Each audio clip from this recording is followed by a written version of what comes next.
জাতীয় সংসদ নির্বাচন যত ঘনিয়ে আসছে, দেশের আইনশৃঙ্খলা পরিস্থিতি নিয়ে উদ্বেগ ততই প্রকাশ্য হয়ে উঠছে রাজনৈতিক অঙ্গনে। সেই উদ্বেগেরই প্রতিফলন হিসেবে স্বরাষ্ট্র মন্ত্রণালয়ের কাছে একের পর এক নিরাপত্তা চেয়ে আবেদন করছেন রাজনীতিবিদরা। কেউ পুলিশের একটি দল বা গাড়ি চান, কেউ চান অস্ত্রধারী দেহরক্ষী বা গানম্যান, আবার কেউ কেউ সরাসরি আগ্নেয়াস্ত্রের লাইসেন্সের আবেদন করেছেন।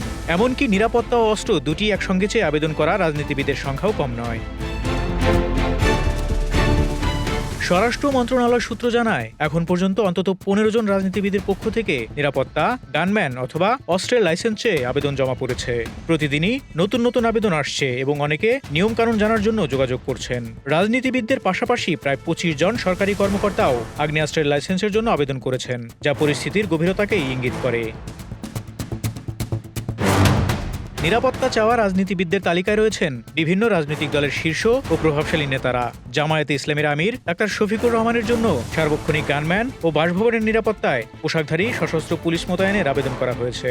একইভাবে জাতীয় পার্টির চেয়ারম্যান আনোয়ার হোসেন মঞ্জু, এলডিপির সভাপতি কর্নেল অবসরপ্রাপ্ত অলি আহমদ, গণসংহতি আন্দোলনের প্রধান সমন্বয়কারী জোনায়েদ সাকি, ইসলামী আন্দোলন বাংলাদেশের মহাসচিব ইউনুস আহমেদ শেখ সহ একাধিক নেতা তাদের নিরাপত্তা নিয়ে সরকারের কাছে আনুষ্ঠানিকভাবে আবেদন জানিয়েছেন।